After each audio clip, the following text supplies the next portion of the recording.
My name is Paige Dawson, and I am 33 years old. For most of my life, I believed that the foundation of a family was built on trust and mutual sacrifice. That belief died on a rainy Friday night in my hometown of Millfield. My father, Gerald, had called an emergency family meeting at our old kitchen table, the same table where I used to blow out birthday candles, but there was no cake that night. My father sat there with a cold, calculated expression, while my mother, Donna, wouldn't even meet my eyes. Without a word of greeting, he slid a folder across the wood. "You're the successful one, Paige," he said, his voice like grinding stones. "Your sister Belle is in trouble. Her business is failing, and we've used your name to secure $300,000 to save it. Now the banks are calling. You need to pay this, or you are no longer a daughter of this house." To understand the weight of that threat, you have to understand the dynamic between me and my sister, Belle. In the Dawson household, Belle was the golden child. She was the one who got the designer clothes, the summer cams, and the endless praise for doing the bare minimum. I was the responsible one. I worked 2 jobs while maintaining a 4.0 GPA in college to become a senior accountant. I paid every cent of my own tuition. Belle, meanwhile, was handed a boutique business by my parents, a business she treated like a playground. Standing in that kitchen, I realized that my years of hard work weren't seen as an achievement. They were seen as a resource to be harvested for Belle's mistakes. When I told them I wouldn't pay for a debt I didn't authorize, my father's face turned purple. "Get out," he hissed, "and don't come back until you have the money." The 2-hour drive back to my apartment in Columbus was the longest journey of my life. My mind, trained to find patterns in numbers, was racing. $300,000 wasn't just a random debt. It was almost the exact amount of the mortgage I had been denied for just 2 weeks prior. The bank had told me my debt-to-income ratio was too high, which I thought was a clerical error. At 2 a.m., sitting in the ghostly blue light of my laptop, I pulled my comprehensive credit report. My heart stopped. My credit score was 480. I saw credit cards from banks I'd never visited, personal loans for business expansion, and a $45,000 auto loan for a luxury BMW. All of them were in my name. All of them were months behind on payments. My own parents hadn't just asked for help, they had systematically dismantled my financial life over the course of 3 years. I didn't sleep that night. By 6 a.m., I was tracing the paper trail. Every single fraudulent account was linked to a specific P.O. box in Millfield, P.O. Box 1174. I felt a chill run down my spine as I realized the level of deception. For 3 years, every time I visited for Thanksgiving or Christmas, my mother had been driving to that post office to intercept the collection letters and late notices meant for me. She had sat across the dinner table from me, smiling and asking about my day, while she had a stack of stolen mail in her purse that proved she was bankrupting me. They hadn't just stolen money, they had stolen the very identity I had worked so hard to build. On Monday morning, I didn't go to my accounting firm. Instead, I went to the office of Russell Kemp, a man known for his ruthless handling of white-collar crime. I laid out the spreadsheets, the forged signatures, and the P.O. Box records. Russell didn't say much at first. He just studied the documents with a grim expression. Finally, he looked up and said, "Paige, this isn't a family squabble. This is a federal crime. We're talking about mail fraud, bank fraud, and aggravated identity theft. If we file this, the FBI will get involved. Your father will lose his store, and your mother could face significant prison time. Are you prepared to go that far?" I thought about the house I couldn't buy and the career I was on the verge of losing. "They chose this path," I replied. "I'm just the one documenting it." I decided to give them one chance to avoid prison. I sent a formal email to my parents and Belle, CCing my lawyer. I laid out every piece of evidence I had found. I gave them exactly 7 days to meet with Russell, admit to the fraud in a signed confession, and agree to a legal repayment plan that would legally clear my name with the credit bureaus. I told them if they didn't comply by midnight on the 7th day, I would hand everything over to the federal authorities. I hoped for a moment of clarity from them, a moment where they would realize they had gone too far. Instead, I received a phone call from my father that consisted of 5 minutes of pure, unadulterated rage. He told me I was a traitor and that I would regret the day I ever crossed him. Within hours of my ultimatum, the Dawson family group chat, which included 14 aunts, uncles, and cousins, erupted. My father had posted a distorted version of the story, claiming I was suing them for their life savings and trying to put my mother in the hospital. My phone became a hot iron. Messages poured in from relatives I hadn't seen in years, calling me selfish, greedy, and a disgrace to the bloodline. Aunt Colleen was the most vocal, sending long, rambling voice notes about the sanctity of parents. They were all attacking me to protect the lie my father had fed them. I realized then that the family I thought I had was just a cult built around my father's ego. On the 4th day of the countdown, there was a quiet knock at my door. I looked through the peephole and saw my mother, Donna. She wasn't holding legal papers. She was holding a warm chicken pot pie, my favorite meal since I was 5 years old. When I opened the door, she started crying immediately. She tried to hug me, but I stepped back. She spent an hour on my sofa talking about how hard things were for Belle and how my father's blood pressure was dangerously high. She admitted to the forgeries, but framed it as an act of maternal love to keep the family together. She didn't once ask how I was going to fix my credit or buy a home. To her, my suffering was a necessary sacrifice for the family's comfort. I told her to take the pie and leave. "You have 3 days left, Mom," I said as I closed the door. By day 5, the desperation turned into a direct attack on my livelihood. My father called my accounting firm. He managed to get through to the HR department and left a rambling message claiming I was under investigation for theft from a family business and that I was unstable. As a CPA, my professional reputation is everything. If my firm believed I was dishonest, I would lose my license and my job instantly.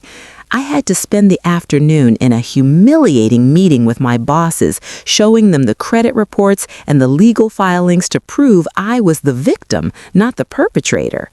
My father wasn't just trying to avoid debt anymore. He was trying to destroy my ability to survive. My last shred of hesitation vanished. The night of the 6th day was the quietest night I've ever known. I sat in my apartment, looking at a photo of the house with the blue shutters, the house I was supposed to be moving into this week. I realized that my parents hadn't just borrowed my credit. They had treated me like a slave to their financial whims. I met with Russell that evening and signed the final federal affidavits for the FTC and the FBI. I wasn't Paige the daughter anymore. I was Paige the citizen, seeking protection from criminals. I felt a strange sense of peace as I watched the clock tick toward midnight. The 7 days were over. The mercy was gone. Tomorrow, the law would take over. The morning of the 8th day arrived with a cold, piercing light. I didn't wake up as a daughter. I woke up as a complainant in a federal investigation. I met Russell Kemp at his office at 9 a.m. sharp. On his mahogany desk sat a thick blue folder, the dossier that would change my family's lives forever. We weren't just filing a local police report. Because the fraud involved mail interception across state lines and multiple banking institutions, we were submitting formal affidavits to the Federal Trade Commission, FTC, and the FBI's White-Collar Crime Division. As I pressed my pen to the final signature line, Russell looked at me and asked one last time, Paige, once I hit send on these electronic filings, the machine starts. There is no undo button. Are you ready? I thought about my father's attempt to get me fired. I didn't hesitate. I signed my name, the real one, and watched the status bar turn green. The hunt had begun. The sheriff's arrival in Millfield. While I was sitting in my office in Columbus, the quiet town of Millfield was about to wake up. Detective Miller from the local sheriff's department had received the federal notification. He didn't just call my parents. He drove to the Millfield post office first. He confirmed the registration of P.O. Box 1174. He saw my mother's signature on the application, a signature she thought would stay hidden forever. Then he drove to Dawson & Sons Hardware. My father, thinking he had won because I hadn't called him that morning, was probably whistling as he arranged the power tools. He had no idea that a uniformed officer was walking through his front door, not to buy a hammer, but to serve a notice of investigation. The walls were finally starting to close in. The mobilization of the clan. By 2 p.m., the Dawson family group chat was a digital wildfire. My father had posted that the police are at the store because of Paige. He didn't tell them the police were there because he committed fraud. He told them I was harassing him with false reports. The extended family, fueled by my father's lies, decided to take matters into their own hands. They didn't call me to ask for the truth. Instead, they organized a convoy. 5 cars, filled with aunts, uncles, and my sister Belle, began the 2-hour drive to Columbus. They were coming to my apartment to force me to drop the charges. They saw themselves as a rescue mission, but they were actually a mob coming to silence a victim. The ambush at my doorstep. At 4:45 p.m., I looked out my window and saw them. It was a surreal sight. My entire extended family marching toward my building. My father was in the lead, his face a bright, angry red. My mother followed, looking frail and victimized, flanked by Aunt Colleen. Behind them was Belle, looking more annoyed than guilty. They began pounding on my door so hard the frame vibrated. "Paige, open this door right now. We are not leaving until you drop this nonsense," my father bellowed. I didn't open the door. Instead, I stood in my kitchen, heart racing, and waited for the elevator at the end of the hall to ding. Out stepped Russell Kemp and 2 uniformed officers I had requested for a civil standby. The look of absolute shock on my father's face was a masterpiece of terror. The breaking of the unified front. We moved the family meeting to the building's glass-walled conference room. The atmosphere was radioactive. Aunt Colleen immediately started screaming about family values, but Russell silenced the room with a single sharp gesture. He began laying out the evidence on the long table like a dealer at a high-stakes poker game. He showed the P.O. Box registration. He showed the $312,000 debt breakdown. Then he showed the photos of Belle's BMW registered to my Social Security number. For the first time, Uncle Roy, the eldest and most respected member of the family, actually looked at the papers. His eyes widened. He looked at Gerald and then back at the documents. "Gerald," Roy whispered, the room falling into a deathly hush. "You told us she gave you permission. You told us she was a partner in this. These are forgeries." Belle was scrolling through her phone, trying to look detached. But when Uncle Roy pointed to the BMW loan, all eyes turned to her. "Belle," I said, my voice finally finding its strength, "did you really think a senior accountant wouldn't notice a $45,000 car appearing on her credit report? Did you really think I wouldn't find out you've been spending my future on designer handbags?" Belle didn't cry. She didn't apologize. She looked at me with pure spite and said, "You have a high-paying job, Paige. You don't need the money as much as I do. Why are you being so selfish?" That was the moment the rest of the family, even Aunt Colleen, went silent. The mask of family help had slipped, revealing the raw greed underneath.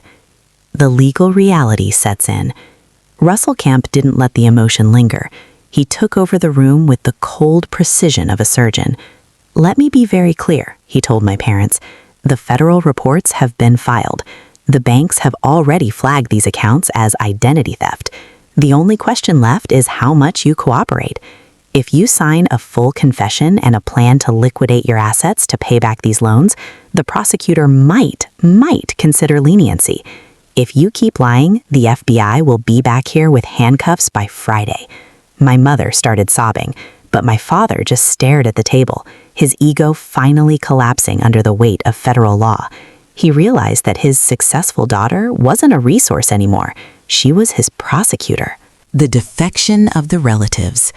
One by one, the aunts and uncles began to stand up, but they weren't moving toward my father.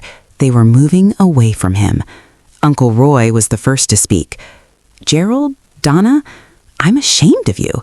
You used us to bully your own daughter to cover up your crimes." He turned to me, his eyes filled with a mixture of pity and respect. "I'm sorry, Paige. We didn't know." Aunt Colleen, the woman who had left me those hateful voicemails, couldn't even look me in the eye. She just grabbed her purse and walked out. The Dawson clan that had arrived as a united army left as a scattered group of strangers, leaving my parents and Belle alone in the fluorescent light of the conference room. The father's last stand. Even with the evidence laid bare, my father tried one last desperate move.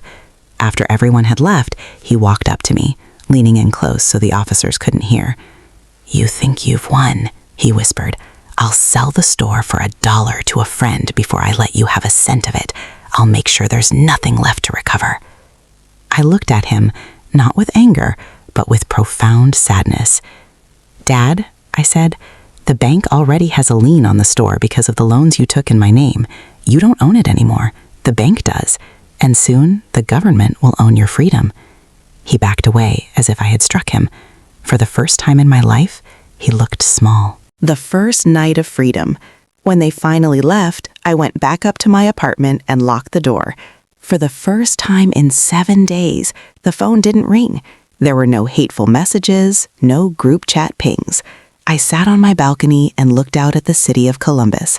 The $312,000 debt was still there, but it wasn't mine anymore. It was a case number. I realized that family isn't a license to steal, and loyalty isn't a one-way street. I had lost my parents, my sister, and my hometown in a single week, but as I looked at my reflection in the glass, I saw a woman who finally owned her own name. The war wasn't over. The trials and the bank disputes were just beginning, but I was finally, for the first time in my life, free. The federal hammer falls. The week following the confrontation was a whirlwind of legal activity. The FBI's white-collar crime division didn't waste any time.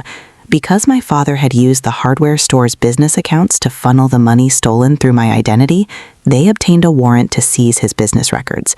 I stood across the street in Millfield, hidden in my car, as I watched agents carry out boxes of files from Dawson & Sons. It was the store that had defined my father's life, and now it was a crime scene. Seeing the yellow tape across the door where I used to play as a child was heartbreaking, but it was the inevitable consequence of a greed that knew no bounds. The investigation into Belle's boutique. The authorities didn't stop at the hardware store. Belle's boutique, the golden child's pride and joy, was next. It turned out that nearly $150,000 of the debt in my name had been pumped into her failing business to pay for rent, inventory, and her personal influencer lifestyle. When the investigators arrived, Belle reportedly threw a tantrum, claiming she was a victim of her father's bad advice. But the paper trail told a different story. She had been signing invoices and spending credit limits that she knew were tied to my Social Security number. For the first time, Belle couldn't hide behind our parents' protection. She was facing the cold, hard reality of being an accomplice. The liquidation of assets.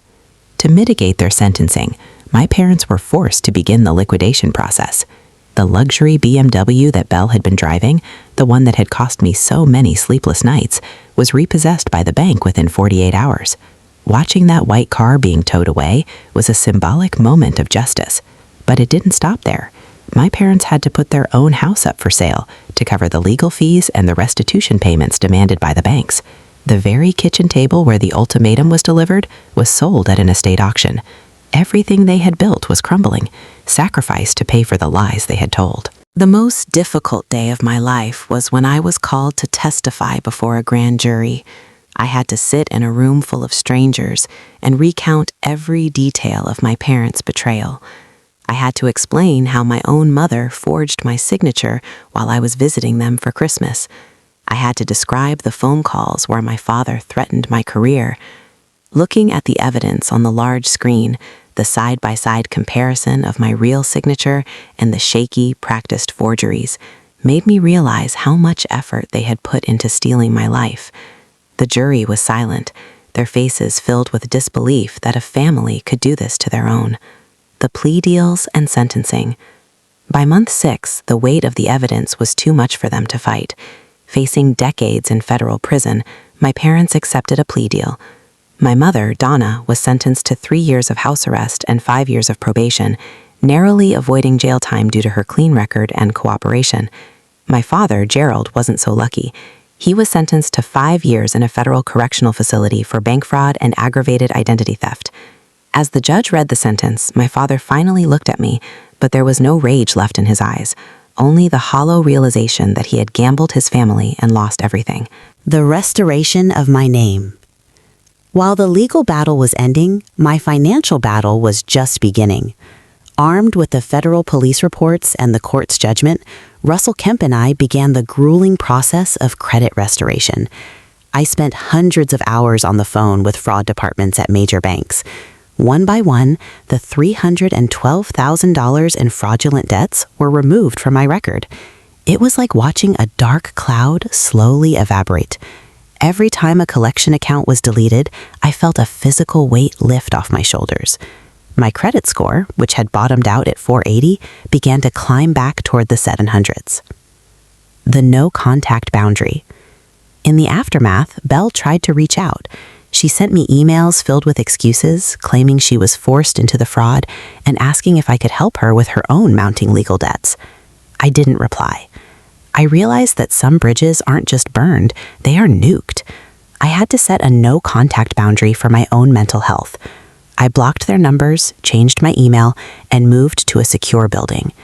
Forgiving them didn't mean allowing them back in to destroy me again. I had to learn that it's okay to walk away from people who don't value your existence, even if they share your DNA. A new definition of family. Family, I learned, isn't defined by blood. It's defined by who stays by your side when the world falls apart. My friend Nora, my lawyer Russell, and even Uncle Roy became my new circle. On my first night in the new house, Uncle Roy brought over a housewarming gift, a simple wooden sign that said peace. He told me he hadn't spoken to Gerald since the court hearing. We sat on the porch and talked about the future, not the past. I realized that I hadn't lost my family. I had simply pruned the dead branches so the rest of the tree could finally grow. The final reflection. Today, my life is quiet, and that is its greatest beauty. My credit score is a healthy 740, and I am thriving in my career. Sometimes I drive past a hardware store and feel a sharp pang of memory, but it no longer hurts.